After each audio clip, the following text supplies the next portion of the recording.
Mahkamah Partai, maksudnya Mahkamah Partai Golkar, ya, mengabulkan untuk menerima kepengurusan DPP Partai Golkar hasil Munas Ancol. Jadi dia merefer seolah-olah Mahkamah Partai itu sudah mengabulkan, yang sah itu adalah Golkarnya Ancol. Ya. Mahkamah Partai sudah mensahkan begitu. Menurut Menteri Hukum dan HAM. Karena Mahkamah Partai sudah mengesahkan, maka Menkumham mengeluarkan surat ini. Padahal kita balik lagi sekarang ke Mahkamah Partai. Keputusan dari Mahkamah Partai itu di situ diakui tidak tercapai kesatuan pendapat di dalam menyelesaikan. Kok dia lompat begini? Saya katakan saya mau melototi, saya pakai kaca pembesar, Mas. Betul, Mas. Begini. Ini keputusan ini jelas sekali dua hakim mahkamah mengakui yang sah adalah Golkar Ancol. Tapi yang dua lain mengatakan, termasuk ketuanya loh. Iya, termasuk ketuanya Pak Muladi sama Pak Jasri itu ya. Hasnatabaya. Iya, oke. Iya. Mereka mengatakan bahwa sengketa ini sebaiknya tetap diselesaikan lewat pengadilan dan memang masih berlangsung di pengadilan. Jadi ini jelas sekali ada perbedaan pendapat. Jadi landasan surat yang dikeluarkan oleh Menteri Hukum dan HAM datangnya dari mana begitu loh? Ya saya nggak tahu, mungkin salah interpretasi. Saya nggak tahu itu deh. Yang jelas ini keputusannya ngaco bin apa gitu nama gitu ya. Ini lompat. Yang salah interpretasi. Kemungkinan salah interpretasi. Sebentar, kemungkinan ada unsur politik, saya nggak tahu itu deh. Itu saya nggak tahu. Sebentar, Pak. Tapi yang jelas ini ngaco. Dalam pernyataan persnya, Menteri Hukum dan HAM Yasona Lawli didampingi juga oleh beberapa dirjen, pembantu-pembantunya. Dalam halnya adalah dirjen, bahkan juga direktur-direktur ada juga begitu. Ini pasti yang bikin bukan sendiri, bukan. Betul. Masukan orang-orang pinter dari Kumham. Betul. Nah, kalau misalnya Prof. Cip mengatakan ini mispersepsi, artinya semua orang yang membantu menteri begitu mispersepsi semua. Belum tentu. Belum tentu. Jadi begini, misalnya Anda ini anak buah saya. Saya ini bos nih, saya penguasa, Anda sudah kasih tahu saya, Pak, mestinya nih Pak, begini Pak. Tapi karena saya bos, mungkin saya punya kepentingan lain, saya sisihkan pendapat Anda. Ada kepentingan lain. Saya katakan yang betul B, bukan A, gitu. Ya, saya katakan demikian. Anda anak buah saya nggak bisa apa-apa kan? Gua pecat lo ntar lo. Nah, kira-kira begitu kan? Jadi kemungkinan bisa juga stafnya sudah memberikan pendapat yang lain, tetapi karena faktor XYZ, jangan tanya saya faktor XYZ apa, saya nggak tahu itulah. Maka keluarlah keputusan ini. Saya mau tanya Prof. Cip, faktor XYZ-nya apa, Prof. Cip? Itu urusan inilah, urusan teman-teman kita ini yang dari Sahid atau Sahid gitu loh. Saya di sini mengatakan bahwa keputusan ini keliru. Kok seorang menteri begini? Ini mirip-mirip waktu Menkumham Pak Lawli itu ambil keputusan tentang P3, ya. Waktu pertama dulu baru dilantik. Baru dilantik berapa hari. Saya mengatakan ngawur Menkumham ini, kok terlalu cepat gitu ya. Orang masih sengketa sudah disahkan si P3 si Romi waktu itu kan. Nah, betul kan? Keluar putusan pengadilan, diperintahkan supaya dicabut putusan itu. Jadi ini menurut saya keliru. Keliru dalam arti tidak klop, bertabrakan dengan putusan Mahkamah Partai. Titik. Ya, ini penjelasan dari Prof. Citra Lesmana yang memang betul-betul menggenggam dan membandingkan secara langsung. Ada garis bawah yang sudah dipersiapkan oleh Prof. Citra Lesmana, pemirsa, antara amar putusan Mahkamah Partai Golkar dengan surat yang dikeluarkan oleh Kementerian Hukum dan HAM. Teman-teman di DPD bagaimana? Bang Sam mungkin bisa menjawab ini. Menyikapi ini Bang Sam, teman-teman di daerah, Abang dari DPD seperti itu melihat sikap dari Kementerian Hukum dan HAM seperti ini. Apa yang mungkin disampaikan? Ya, jadi kalau kami selaku kader Golkar memandang sebuah surat menteri ini adalah keliru. Kalau dia berpatokan daripada amar putusan Mahkamah Partai. Sebenarnya saya ingin menyampaikan tentang kronologis mengapa ada Munas di Bali. Itu adalah sebuah konstitusi yang menghendaki karena hasil Rapimnas Bali. Hasil Rapimnas Yogyakarta memberikan penugasan mandat kepada Ketua Umum untuk melaksanakan Munas di Bali. Di Rapimnas itu adakah mungkin pihak-pihak yang juga mungkin melakukan juga Munas di Ancol? Ada. Pak Agung sendiri dengan Pak Priyo kan peserta. Hadir di Rapimnas di Yogyakarta ya? Di Yogyakarta. Selain wakil ketua umum, dia adalah ketua umum Kosgoro. Oke. Otomatis kan di situ jamak sama dengan Pak Priyo. Oke. Nah, oleh karena itu dengan pelaksanaan kegiatan yang ada di Bali, Munas ini, itu adalah landasan hukumnya dari Rapimnas. Rapat Pimpinan Nasional 34 Ketua DPD, 34 Sekretaris, dengan 34 Wakil Ketua DPD 1 Bidang Organisasi. Hadir di Denpasar Bali? Hadir di, bukan, Jogja? Di Jogja. Rapimnas. Untuk melahirkan jadwal pelaksanaan Munas Bali. Jadi Munas Bali kalau dikatakan oleh tidak sah oleh menteri, tidak demokratis dan lain-lain, itu adalah hal yang keliru. Karena kita berdasarkan mengapa banyak peserta yang ada di sana, karena itu konstitusi. Tuh. Baik, Bang Freddy, ditahan dulu Bang ya. Ya. Statement dari Abang, kita jeda dulu, Prof. Siap. Iya. Kami kembali saat lagi. Iya.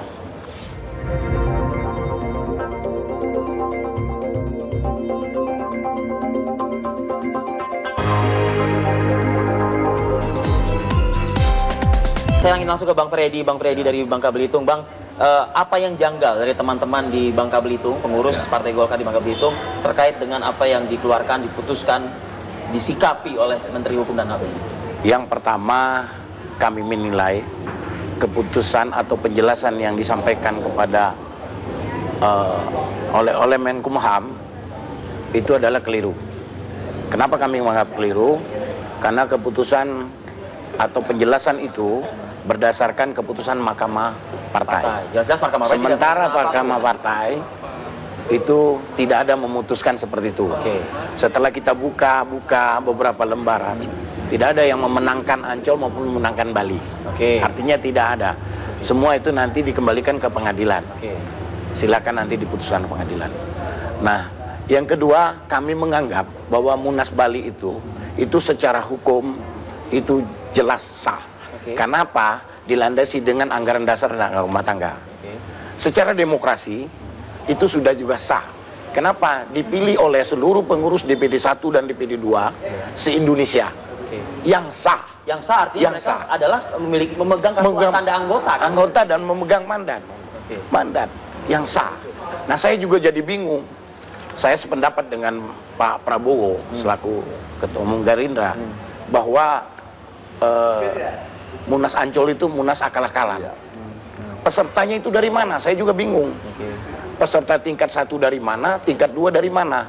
Makanya kita kemarin sempat ke Bareskrim, seluruh DPD 2 dan DPD 1 se-Indonesia melaporkan ada pemalsuan tanda tangan maupun pemalsuan stempel dan surat. Baik, dalam surat di Kementerian Hukum dan HAM juga ya Prof. Cip ya, kita membaca juga ada mungkin semacam kayak permohonan ataupun juga permintaan gitu ya kepada kubu Golkar yang sudah disahkan oleh pemerintah, begitu dalam hal ini adalah Munas Ancol seperti itu, untuk segera membentuk formatur, segera membentuk kepengurusan. Anda yang berada di daerah ini nasibnya seperti apa ini? Mungkin Bang Freddy bisa itu menjelaskan. Kesannya, kalau saya nilai itu kesannya bahwa pemerintah mencoba atas nama Menteri Menkumham mengintervensi. Kesannya mengintervensi. Kenapa Bang? Mengintervensinya begini.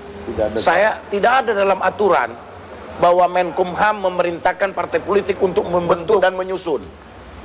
Ya, itu salah jelas. Ini kan hasil Munas. Munas juga dilandasi dengan mekanisme hasil keputusan Rapin. Lalu dibentuk Munas. Enggak, dilaksanakan Munas. Nah, saya kira ini keliru, overlapping. Ya, saya juga bingung ya. Menteri Hukum HAM sebagai sentral hukum kayak nggak mengerti hukum. Prof. Cip bisa berikan analisa terkait dengan hal ini nggak, Prof?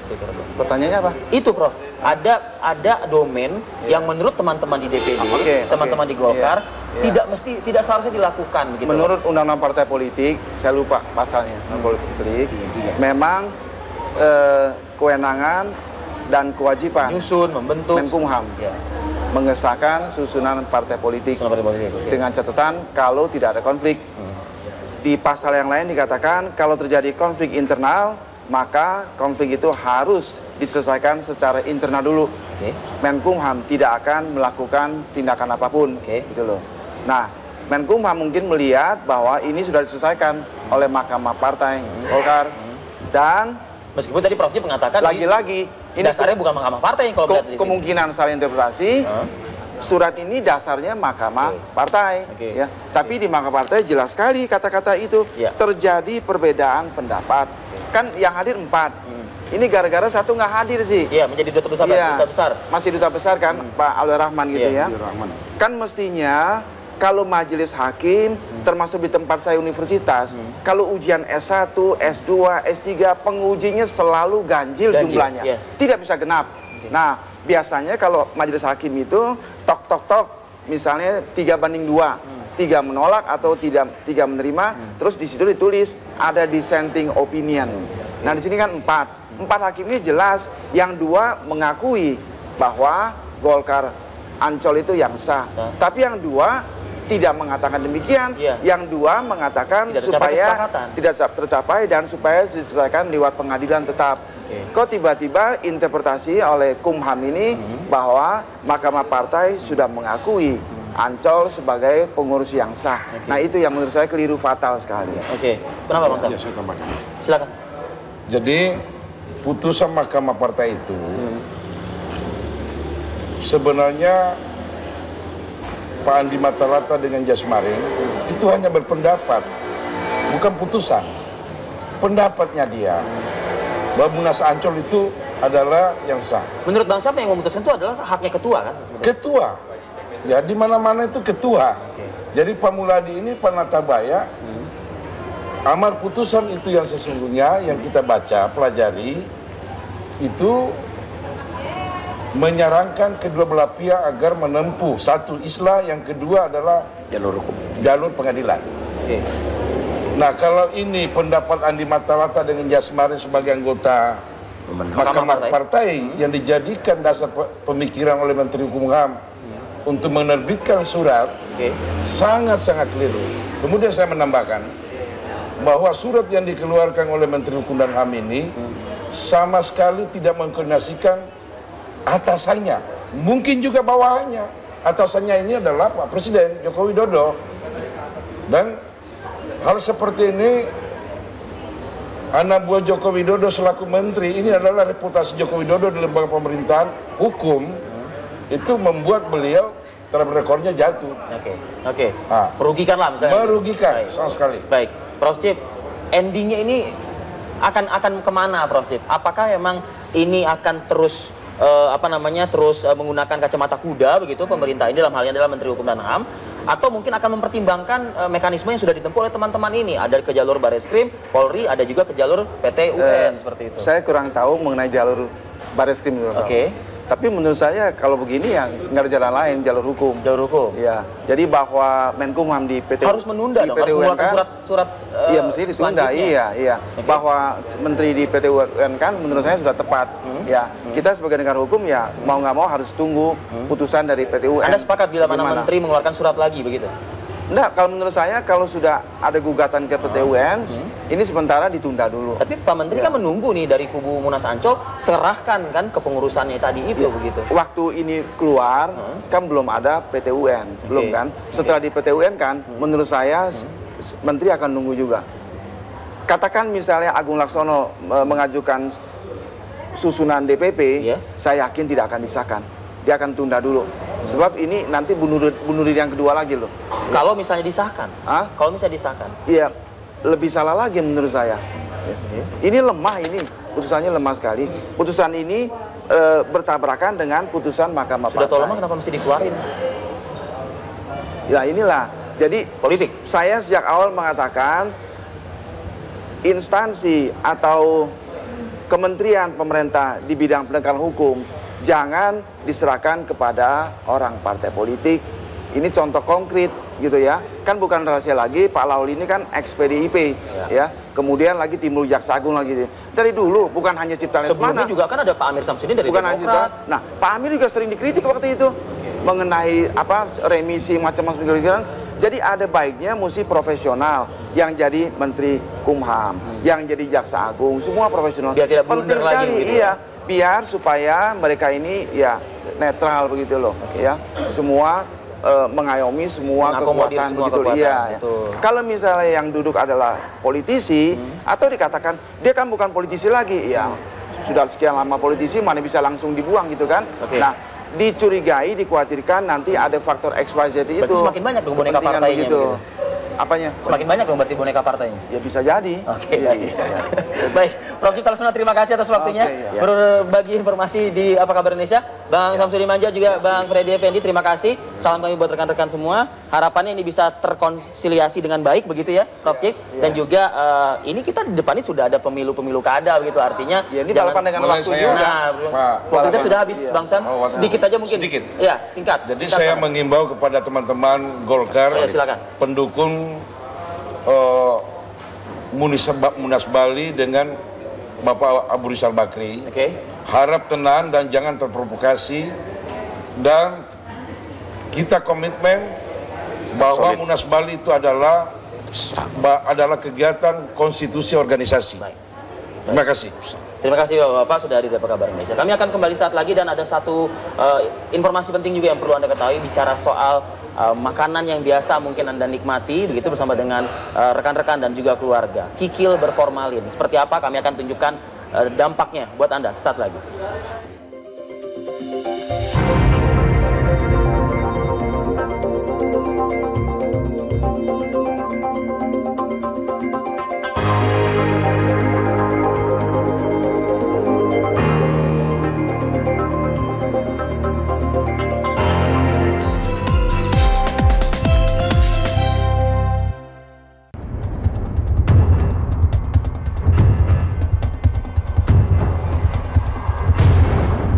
Bagi Anda yang gemar mengkonsumsi kerupuk kulit, Anda perlu berhati-hati.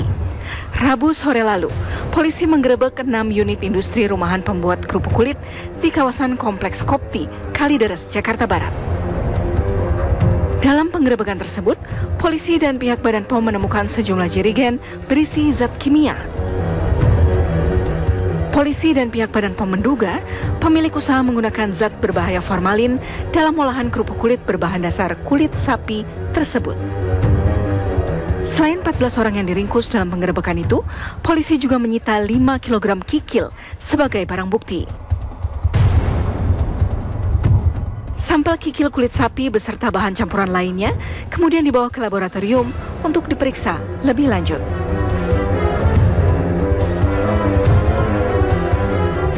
Tim TV One mengabarkan.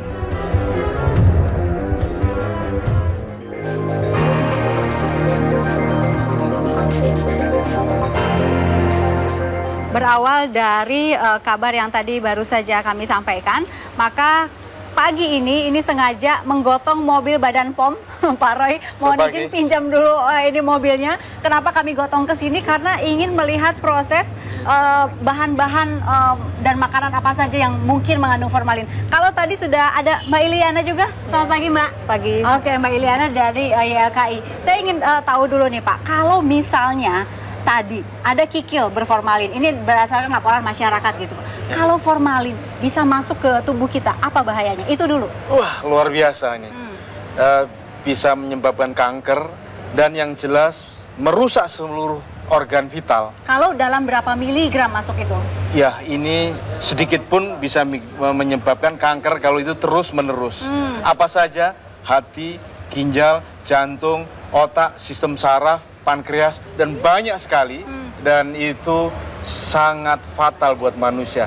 Hanya 2 sendok saja formalin itu bisa menyebabkan kematian. Kita lewat tuh. Lewat kalau misalnya tetapi kalau sedikit-sedikit killing me softly. Pelan-pelan pasti. Nah, ini beban pemerintah besar sekali buat pengobatan. Nah, tapi kan kita nggak tahu bahan yang dibeli di pasar, bahan yang dibeli di supermarket. Itu misalnya masalahnya. Kita sekarang topiknya adalah kikil begitu. Masih ada bahan-bahan yang lain itu berformalin atau tidak kan kita nggak tahu. Itu masalahnya. Harus kita hentikan, Mbak Indi. Ya, kita semua elemen bangsa harus bergerak. Ya, Badan POM tidak mungkin sendiri. Mengapa? Karena di hulunya terus saja. Kita yang cuci-cuci. Di hulu tuh di mana maksudnya? Nah, di hulu karena apa? Formalin ini mudah didapat, siapa saja bisa membeli. Maksudnya di hulu yang boleh penjual. membeli formalin itu? Iya, jadi itu sebaiknya kita semua elemen menangani kasus ini. Ya, Pak, disebut deh semua elemen itu siapa tuh? Satu. Kita tahu sebetulnya perangkat kebijakan aturan sudah jelas. Ya, importir ini bahan berbahaya harus terdaftar. Produsen terdaftar, distributor terdaftar, retail. Nah, ini retail itu juga harus terdaftar. Apa maknanya? Jadi pemerintah daerah harus melakukan pendaftaran. Artinya usaha itu harus terdaftar dan diberikan kepada mereka yang berhak. Tadi Bapak sudah menyebutkan beberapa rantai begitu ya. Iya. Ini memang mereka terdaftar semua kan Pak? Seharusnya demikian. Padahal?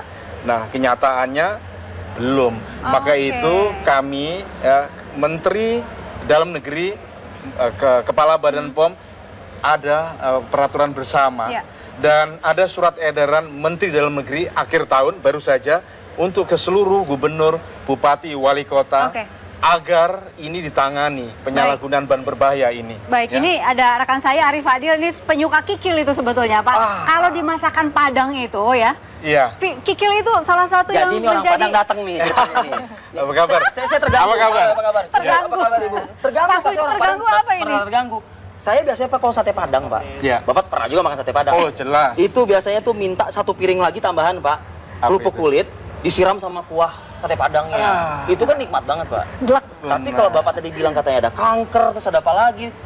Jangan sampai semua orang pada meninggalkan yang 1 piring tadi Pak. Tapi tidak semua tentu, tidak semua. Tapi ini serius ini harus kita tangani. Baik, Mbak Iliana sudah khawatir atau belum dengan? Jelas khawatir banget, karena selama ini kan konsumen nggak tahu. Bisa nggak kita bedain itu? Sangat stadium 4, level 4. Jadi kita kan nggak bisa tahu nih. Coba kita lihat tuh, bagaimana konsumen bisa membedakan mana yang mengandung formalin, mana yang tidak. Kita tidak bisa membedakan gitu. Kita geser. Yang dimaksud oleh Mbak Iliana tadi adalah ini kan, begitu kan? Kita coba gimana kita cara membedakan ya konsumen gini. Kasat mata sama sih. Kasat mata sama, baunya hampir sama. Ini contohnya kalau saya boleh display, masyarakat akan bingung.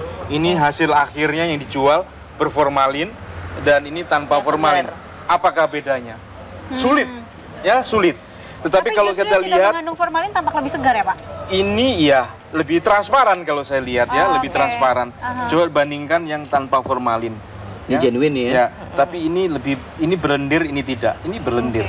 Kalau saya membayangkan kayaknya berlendir. ini Paling tidak ini berlendir. Kenapa? Kalau ini ada formalin itu bisa ngawetkan, membunuh mikroba. Sementara ini tidak. Oke, kalau dipegang yang tidak mengandung formalin lebih berlendir. Iya, berlendir.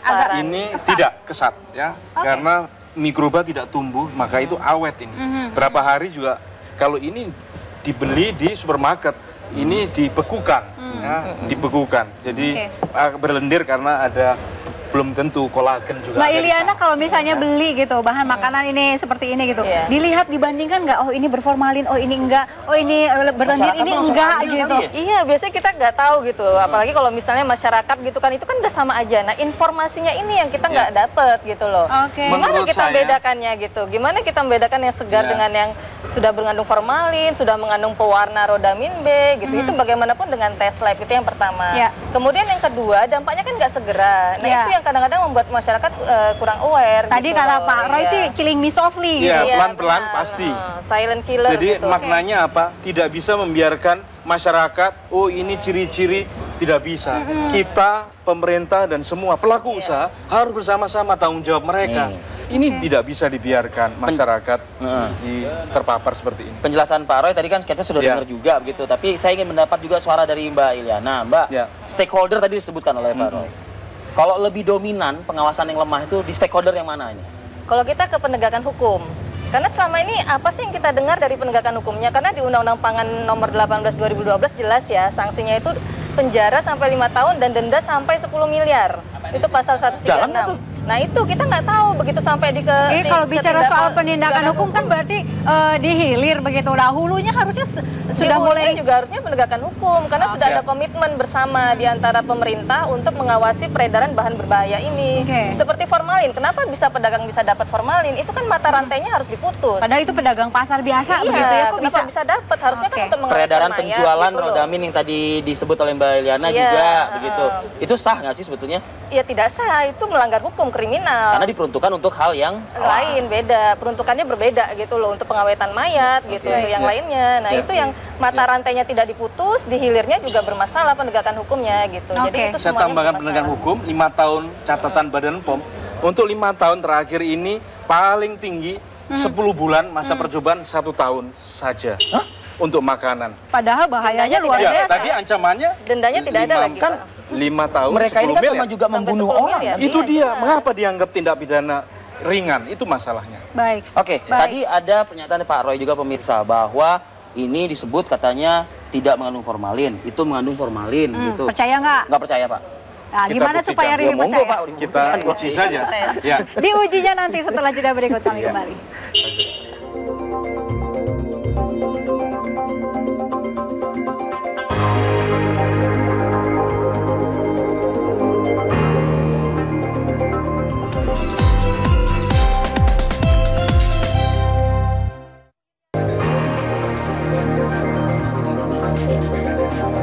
Sesuai janji, tadi kita akan mengetes ya Pak ya. Jadi kalau misalnya dites itu berapa lama? Bahan yang berformalin atau tidak? Paling lama 5 menit kita akan tahuan. Lama ya? Bisa lebih cepat berarti ya Pak ya? Tergantung konsentrasinya. Kalau pekat biasanya tinggi itu. Arif Fadil mau bawa sesuatu dari situ? Mau dites sekarang? Bermain asli ya, nggak ada rekayasa. Nggak ada rekayasa. Jadi di sini ada mengandung formalin dan ini tidak mengandung formalin. Ya. Yang kabarnya ini tadi dari BPM Jakarta ya, Ibu mengatakan ini ketiga ini Pak yang diamankan dari Panderes. Oke. Saya bawa ya Pak ya. Ini yang tidak berformalin, ini yang berformalin. Ya, siap jual itu. Nih, saya serahkan nih ke petugas yang akan kita lihat ya, Mas Arif. Tuh. Tolong diuji. Ya. Bagaimana hasilnya? Ya. Jreng-jreng. Jadi tadi itu sampel harus dilarutkan di air dulu, ya. Kemudian airnya ditetesi. Ya, ditetesi. Bagaimana reaksi warna? Nanti kalau positif, ungu artinya mengandung formalin. Oke, jadi cukup dengan dimasukkan ke dalam air, kemudian nanti airnya dikeluarkan dan dites, begitu? Betul. Oke. Simple. Ya. Jadi ini kami biasanya petugas Badan POM di lapangan itu saja screeningnya. Hanya bisa dimiliki oleh petugas Pak bahan untuk screening itu? Tidak, kami masyarakat biasa boleh? Biasa. Boleh, dan juga ke pasar-pasar kita juga lakukan. Tapi aneh nggak sih Mbak Iliana kalau misalnya saya datang ke pasar gitu ya, mau beli kikil, Pak bentar Pak dites dulu gitu. Enggak, jangan pribadi, kelompok-kelompok masyarakat, misalnya PKK gitu, ibu-ibu PKK kan punya kelompok tuh, bareng-bareng nguji sampel ke pasar, sidak gitu loh ibaratnya sidak, tapi di pasar tradisional. Nah itu langsung tetes, kemudian berikan sanksi sosial kalau kita tidak bisa memberikan sanksi secara hukum. Kami sudah mulai, jadi di Jakarta ini ada pilot beberapa pasar, tidak banyak. 5 Pak katanya. Iya, tapi tambah lagi dari sekarang. Ratusan. Di Thailand itu sudah terbuka, jadi langsung diumumkan saat itu di pasar. Di Thailand? Iya, di Indonesia? Harusnya demikian. Ya ayo dong Pak. Nah itu kan komitmen komunitas di pasar, karena mereka harus komit. Kalau mereka melakukan kecurangan, berarti udah social enforcement. Ya. Cepat sekali ini. Ini yang negatif, itu yang positif. Ya, ini coba kita lihat. Lengkap dengan piringnya mungkin, Mas. Ya, Mas Arif. boleh. Ini Pak Roy pegang. Ini yang tadi. Saya pegang ini sama pegang itu.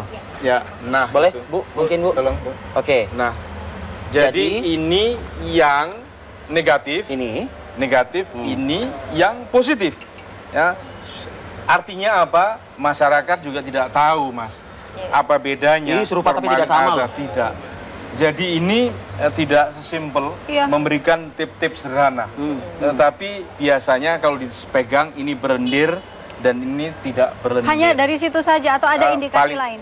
Baunya juga kadang-kadang kalau biasanya amis ini tidak. Tetapi permasalahannya. Iya, ada bedanya. Bauan ini sih jadinya. Baunya. Ini. Ya, jadi memang membingungkan kan? Oh, enggak Pak, ini amis. Amis ya, amis. Amis ini. Dan ini lebih agak bau obat sebetulnya. Formalin kayak obat. Ya, jadi jelas? Iya. Jadi memang ini harus kita selesaikan masalahnya. Akar masalahnya apa? Nah, ini yang harus kita tangani. Mbak, apa akar masalahnya?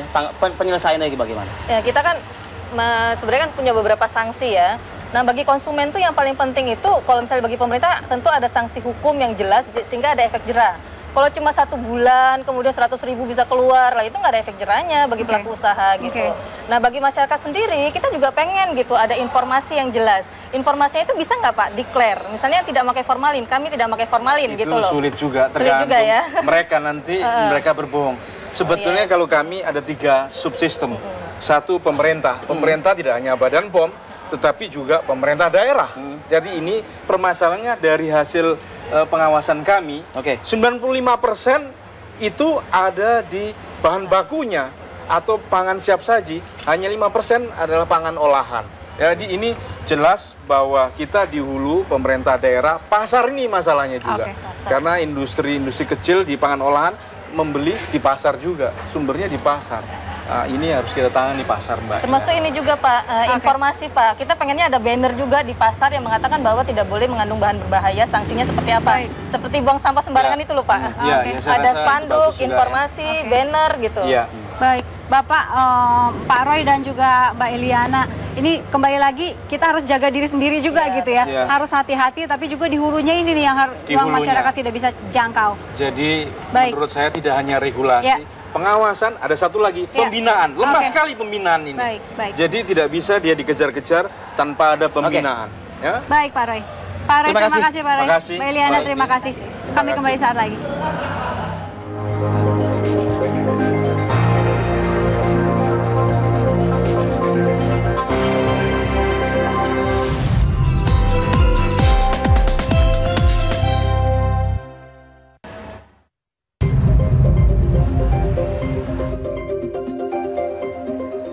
Tapi ya kadang-kadang harusnya dirazia ini, Vi. Oh iya, makanya. Ya kan? Di pasar, dirazia dengan gencar begitu, jangan dibiarkan. Sepakat. Tadi kan Bu Iliana kan bilang ya, di pasar tuh sebetulnya juga harus ada pengawasan dan kontrol yang kuat seperti dari itu. asosiasi paling tidak. Iya, atau mungkin pengurus pasar jayanya atau pasarnya lah, begitu mungkin kan. Yang bisa juga ikut ngontrol begitu. Keliling lah, keliling tengok gini. Razia intinya. Dilakukan razia setiap hari gitu ya. Ini terhadap mereka yang menggunakan formalin mungkin. Tapi ada razia yang lain lagi nih. Betul, ada razia preman kalau yang ini. Jangan-jangan formalin juga masuk di dalam? Bukan, di backing oleh preman juga jadi pedagangnya begitu kan. Tapi yang jelas ini ada razia preman dibasmi. Sebagai kabar terakhir untuk Apa Kabar Indonesia. Saya Indi Rahmawati, Arif Adil, undur diri dari hadapan Anda. Terima kasih, sampai jumpa.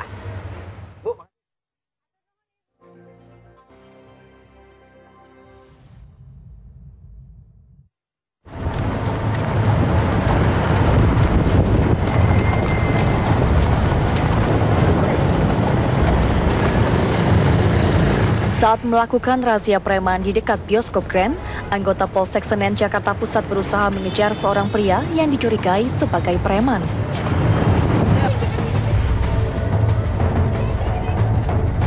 Meski aparat kalah cepat, namun pemuda yang dikejar itu berhasil diringkus saat bersembunyi di antara para pedagang. Selain menggeledah dan menangkapi orang yang mencurigakan, aparat juga memeriksa para pengamen di bus kota. Razia preman ini dilakukan aparat Polsek Senen menyusul banyaknya keluhan warga ibu kota yang merasa tidak aman dan nyaman atas maraknya aksi premanisme. Untuk menciptakan rasa aman masyarakat di sekitar Senen, dari penumpang, orang-orang belanja, orang berkendara, semuanya biar aman. Ada berapa orang yang diamankan pada operasi? Kurang lebih di Polsek sudah 25 orang saya amankan. Ada yang kedapatan membawa obat-obat terlarang, sudah diamankan ke Polsek. Razia pemberantasan preman juga dilakukan anggota Polsek Ciputat, Kota Tangerang Selatan, Banten. Razia digelar di sejumlah tempat yang dinilai rawan tindak kriminal jalanan. Hasilnya seorang pria ditangkap ketika kepergok tengah mencongkel kaca spion mobil. Tak hanya menangkap pencuri kaca spion, belasan orang yang kerap mangkal di sebuah pasar dan diduga preman juga turut digiring ke Mapolsek Ciputat, Kota Tangerang Selatan. Polisi berjanji akan menggelar rutin razia semacam ini sebagai langkah pencegahan kejahatan yang kian marak di sejumlah tempat. Tim TV One mengabarkan.